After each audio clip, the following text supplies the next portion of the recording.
حضرت عبادہ بن صامت رضی اللہ تعالیٰ عنہ سے مروی ہے کہ آپ صلی اللہ علیہ وسلم نے فرمایا کہ اے لوگو، تم مجھے 6 چیزوں کی ضمانت دو، میں تمہیں جنت کی ضمانت دیتا ہوں۔ یہ بات کسی عام بندے کی نہیں ہے، خود محمد مصطفیٰ صلی اللہ علیہ وسلم کا فرمان ہے کہ اے لوگو مجھے 6 چیزوں کی ضمانت دو۔ چھوٹا وعدہ نہیں کیا، فرمایا جنت کی ضمانت دیتا ہوں۔ جنت کا وعدہ کیا ہے، فرمایا صرف 6 چیزوں کی ضمانت دو۔ تو سامعین محترم، آئیے دیکھتے ہیں کہ وہ 6 چیزیں کون سی ہیں کہ جس پہ محمد مصطفیٰ صلی اللہ علیہ وسلم ہمیں جنت کی ضمانت دے رہے ہیں۔ تو نمبر 1 فرمایا، جب بھی بولو سچ بولو، یعنی جب بھی بات کرو، جب بھی کچھ کہنے لگو تو سچی بات کرو۔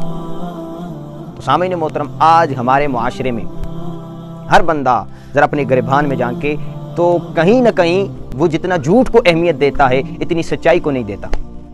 آج ہمارے معاشرے میں چاہے کوئی وڈیرا ہے، چاہے کوئی چھوٹے طبقے کا ہے، لیکن جہاں جھوٹ کو وہ اہمیت دیتا ہے، یہ صرف مردوں میں ہی نہیں ہے، خواتین حضرات میں بھی آج کل جھوٹ کو اہمیت دی جاتی ہے۔ تو فرمایا جب بھی بات کرو تو سچی بات کرو۔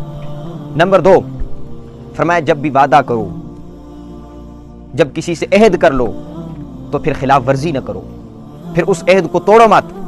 تو آج لوگ وعدہ کر کے، بھائی بھائی سے وعدہ کر کے بھول جاتے ہیں، اسی وعدے کی خلاف ورزی کے لیے انہیں اوپر 100 جھوٹ بولنا پڑتا ہے، کیونکہ وہ کہتے ہیں نا کہ ایک جھوٹ چھپانے کے لیے پھر انسان کو 100 جھوٹ بولنا پڑتا ہے، اس کے لیے کئی جھوٹ اس کو اور ملانے پڑتے ہیں۔ تو یہ وعدہ خلافی اور جھوٹ، یہ دونوں ایک دوسرے سے ملی جڑی چیزیں ہیں، یعنی جھوٹ بھی بندہ بولتا ہے، وعدے کی خلاف ورزی بھی کرتا ہے۔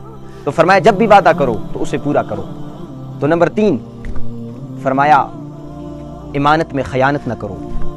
جب کوئی تم پہ یقین کر کے تمہیں کوئی چیز دے دے، تمہاری ذمہ داری لگا دے، تمہیں حفاظت کے لیے چن لے، تو پھر اس میں خیانت نہ کرو، پھر جہاں تک ہو سکے اس چیز کی حفاظت کرو، اس ذمہ داری کو نبھاؤ۔ آپ صلی اللہ علیہ وسلم کو کافر نبی نہیں مانتے تھے، لیکن میرے آقا کو کافر بھی صادق و امی کہہ کر پکارتے تھے۔ کافر بھی جب اپنی امانتیں رکھواتے تھے تو حضور علیہ الصلوۃ والسلام کے پاس رکھواتے تھے۔ یہ شان تھی میرے آقا کی۔ تو فرمایا جب بھی کسی سے امانت لو، جب کوئی تمہیں امانت دے دے تو پھر اس میں خیانت نہ کرو۔ نمبر 4 فرمایا اپنی شرمگاہ کی حفاظت کرو۔ آج ہمارے معاشرے میں جتنی بے حیائی عام ہے، آج تو لباس بھی وہ آ چکے ہیں کہ آدھا جسم نظر آ رہا ہوتا ہے۔ آج تو لباس بھی وہ لباس آ چکے ہیں کہ جو اسلامی معاشرے کے، اسلامی کلچر کے، اسلام کے خلاف ہیں۔ اسلامی معاشرے میں وہ لباس آ چکے ہیں کہ جو اسلام کے خلاف ہیں۔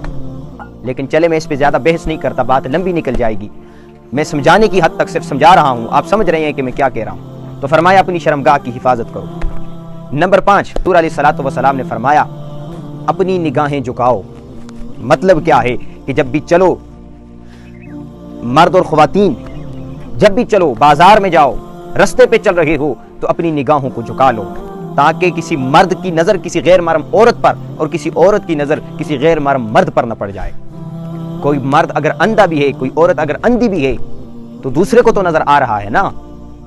ہم تو یہ سوچ کے دیکھتے ہیں چلو اس کو نظر نہیں آ رہا، لیکن آپ کی نظر تو اس پر پڑ رہی ہے، آپ تو گناہگار ہو رہے ہیں۔ تو اسی لیے حضور نے فرمایا جب بھی چلو تو اپنی نگاہوں کو جھکاؤ۔ نمبر 6 فرمایا اپنے ہاتھوں کو روکو۔ مطلب کیا ہے کہ اپنے ہاتھوں کو کسی پر ظلم کرنے سے، کسی پر جبر کرنے سے، کسی پر تشدد کرنے سے، کسی پر زیادتی کرنے سے اپنے ہاتھوں کو روکے رکھو۔ اپنے ہاتھ کو کسی ظلم کی طرف نہ بڑھاؤ، کسی زیادتی والی چیز کی طرف نہ بڑھاؤ، اور اپنے ہاتھوں سے ناجائز چیزوں کو مت چھوؤ۔ یہ حضور کا فرمان ہے۔ یہ 6 چیزیں حضور نے ہمیں دی ہیں۔ فرماتے ہیں کہ اگر ان 6 چیزوں کی تم مجھے ضمانت دے دو تو حضور نے فرمایا میں تمہیں جنت کی ضمانت دیتا ہوں۔ تو سامعین محترم، ہر بندہ اپنی زندگی میں ان چیزوں کو لاگو کرے۔ اتنی مشکل چیزیں نہیں ہیں، لیکن عمل کرنا بڑا مشکل ہے۔ چیزیں بڑی چھوٹی ہیں، سمجھ میں تو آتی ہیں، لیکن عمل میں ہم بڑے کمزور نکل جاتے ہیں۔ تو سامعین محترم، یہ فرمان میرے آقا کا ہے، حضور نبی کریم علیہ الصلوۃ والسلام کا ہے، کہ جنہوں نے اس امت کے لیے ہر وقت مغفرت کی دعا کی، ہر وقت اس امت کے لیے روئے۔